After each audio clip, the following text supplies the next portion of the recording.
Everyone, সবাই কেমন আছো? রাতের দিন আমার একটু কলেজে যাওয়ার দরকার ছিল, তার জন্য সকাল সকাল ঘুম থেকে উঠে কাজটা সেরে রেডি হচ্ছিলাম, তখনই চলে আসে আমার পার্সেল, যেটা ছিল আমার বার্থডে ড্রেস। তারপরে কলেজ থেকে কাজ টাজ মিটিয়ে আসার সময় দেখি বনগাঁ বাটার আমার এত পরিমাণে ভিড়, মনে হচ্ছিল এখানে কার্নিভাল চলছিল।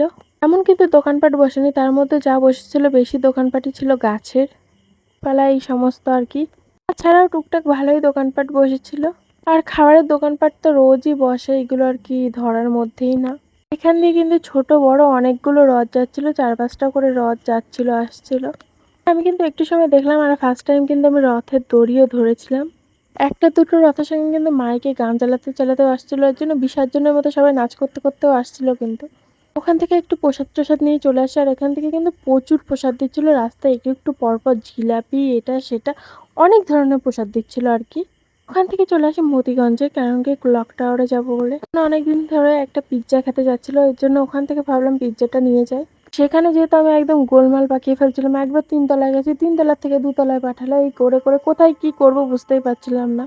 তো যাই হোক, ওখানে পিৎজাটা কিন্তু একদমই খেতে ভালো না, আমি বাড়ি নিয়ে এসেছিলাম একদম পাতলা ফ্যান ফ্যানে, আর এত শক্ত মনে হয় টেনে ছেঁড়াই যাচ্ছে না, মানে পিৎজা ছুটে চলে যাচ্ছে তাও পিৎজাটা ছিঁড়ছে না, এতটা শক্ত। তাছাড়াও ছিল ভীষণ পাতলা, 5-6 টুকরো শুধু চিকেন দিয়েই রেখে দিয়েছে। হ্যাঁ, ওরা কিন্তু পার্সেলের জন্য আলাদা করে টাকা অ্যাড করে, যেটা অন্য কোনো রেস্টুরেন্টে বনগাঁতে নেয় না। আশা করি নেয় না, কারণ কি আমি যতগুলো রেস্টুরেন্টে গেছি একটাইও নেয়নি। ওইখানে কিন্তু অন্যান্য রেস্টুরেন্টের থেকে খাবারের দাম অনেকটাই বেশি, তারপরে যদি খাবারটা ভালো না হয় কেমন মনটা খারাপ হয়। আমি জানতাম দামটা বেশি, কিন্তু কোয়ালিটিটা এতটা খারাপ হবে সেটা জানতাম না।